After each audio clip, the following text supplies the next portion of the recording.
You've probably stumbled across terms like mewing, hunterize, and forward growth.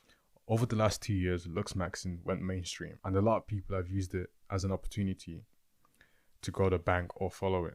Most of these people are feeding you straight bullshit, and I'm here to tell you what's true, what works, and what doesn't.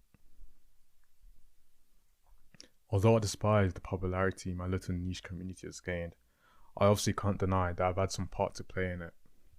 As you can see here with the views on this PSR Guards edit.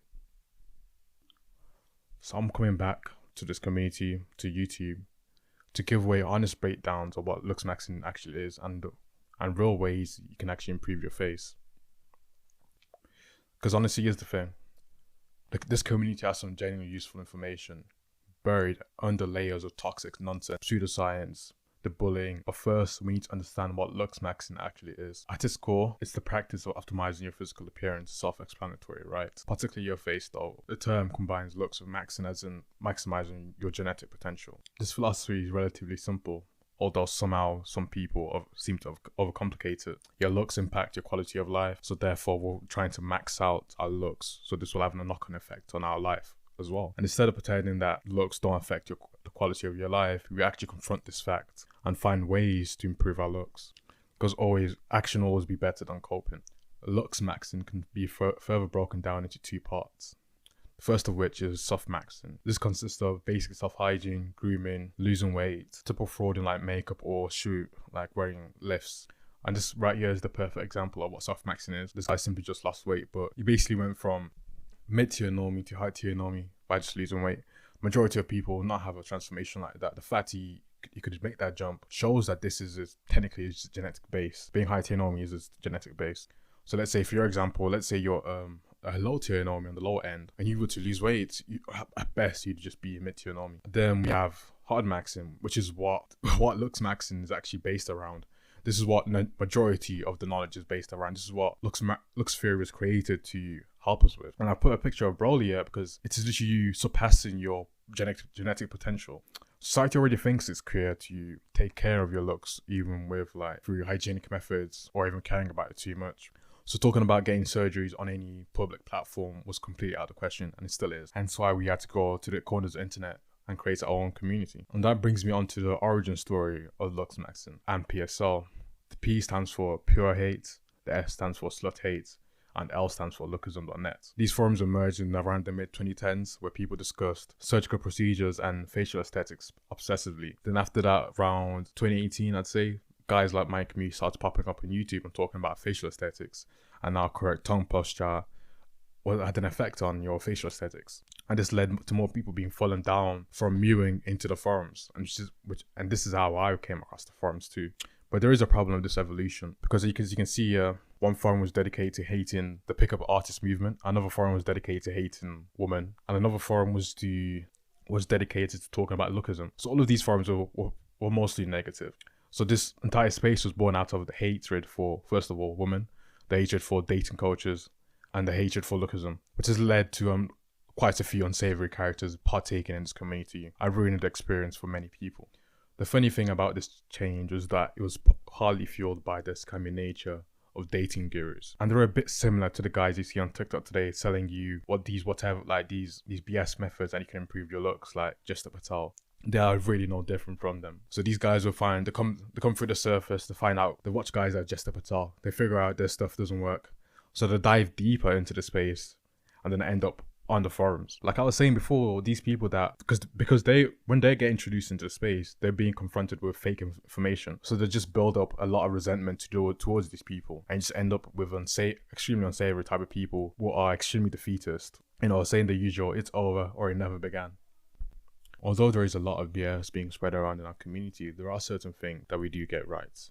And first of all, one of them is that looks matter more than mainstream culture admit. And this is just pure, pre-aggressive green information. The research is clear. There's been hundreds of studies on this. Even these incels that are writing on these forums, we did our own studies on this. Attractive people get hired more, they earn more, they are perceived as more competent, they have had more advantages in dating. This isn't controversial amongst researchers.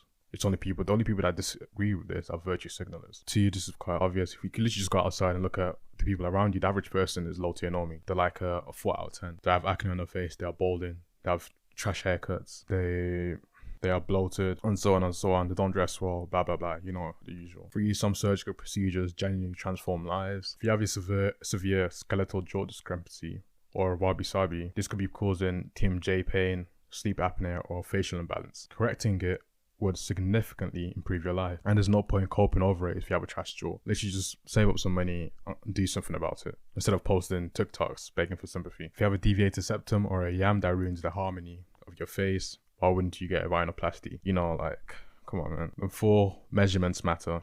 This is what the entirety of the community is built on, and what powers the Looksmaxxing parts of the community. Instead of vague advice like, oh bro, like your nose is too big, you need the actual measurement reasons for why that is.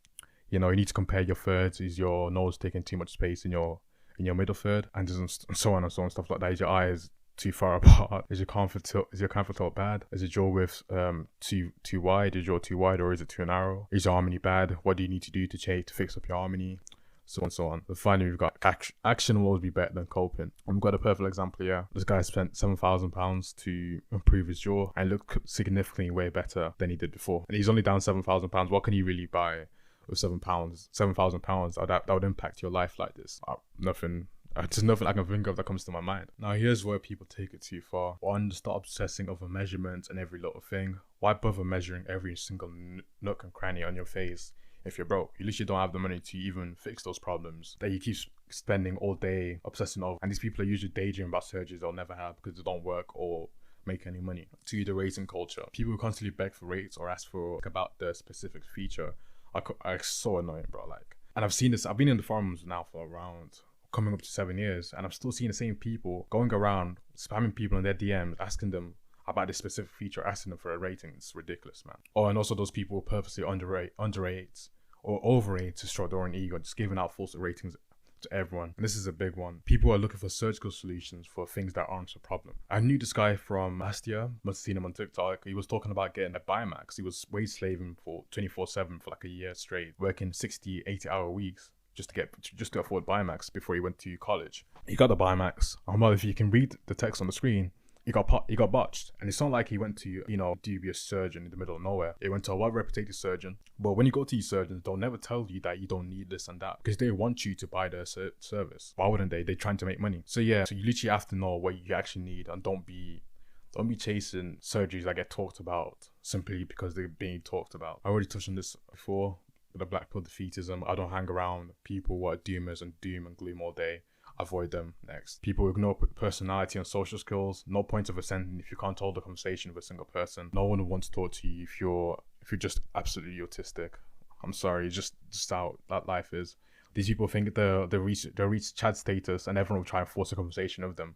People aren't stupid. They will be able to point out if you have zero personality or social skills. They'll point out to you even if you're good looking.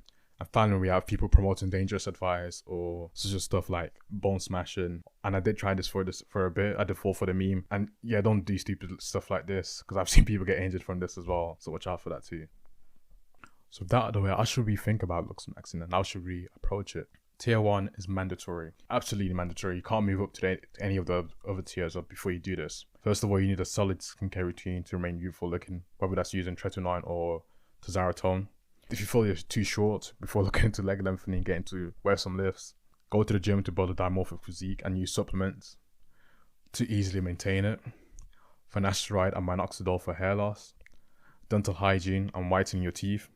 Then braces and Invisalign and other forms of cheaper orthodontics to improve your teeth. Like on this example over here, this guy is slightly straightening up his teeth, but you can see they're not exactly perfect. His buccal corridor is a bit still too narrow. His smile could be slightly better, but a massive improvement from what it was before. The cost for this is usually low, like $3,000 for the highest tier, which is probably like Invisalign or braces. Risk is low. Impact can genuinely be life changing. I know I've tried literally everything, yeah, and it's been genuinely life changing. So yeah, definitely worth the money. Tier 2, we have small-scale surgical improvements, such as filler, rhinoplasty, orthodontics like MSC, a palate expander, and hair/brow transplants. The cost for this is probably max out at $10,000. The risk can be moderate. You can get botched on filler or rhinoplasty if you go to someone who's stupid. But the impact, once again, is life-changing, especially with the filler rhinoplasty. I know one specific person in the community, we literally went from Sub 5, Taitionomi with just filler and a right single rhinoplasty. Tier 3, we have the research carefully category, such as jaw surgeries, implants, leg lengthening, and OBO. These are more expensive. Like the cheapest one, yeah, would be maybe the implants and jaw surgeries. You can get that for around 10k. Good luck finding a person that will just put implants without with nothing else on for you. Good luck finding that. And then the highest tier is leg lengthening, which is 150k. All of these have massive recovery times. The risk is quite is a bit moderate to high depending on which one you go for. Like leg lengthening is obviously more riskier than jaw surgery. Impact can be life-changing or regrettable if you get botched. If you get botched on any of these, it's over. It's actually so over if you get botched on any of these. These are major decisions and you need people to consult with before you actually go chase up on them. So remember, optimize an order, slowly go up the tiers. Before you touch jaw surgery, make sure you have your orthodontics sorted out. If you have a messed up bite, go fix that. If you have messed up teeth, go fix that before you get jaw surgery, because it'll be way more it'll be harder to do so if you get jaw surgery than trying to get Invisalign done, which is a bit counterintuitive. With things like hair transplants, before you consider that, you should have done minoxidil and finasteride, and you have to understand the problems that you're trying to fix as well. If you found this video useful, please subscribe to the channel.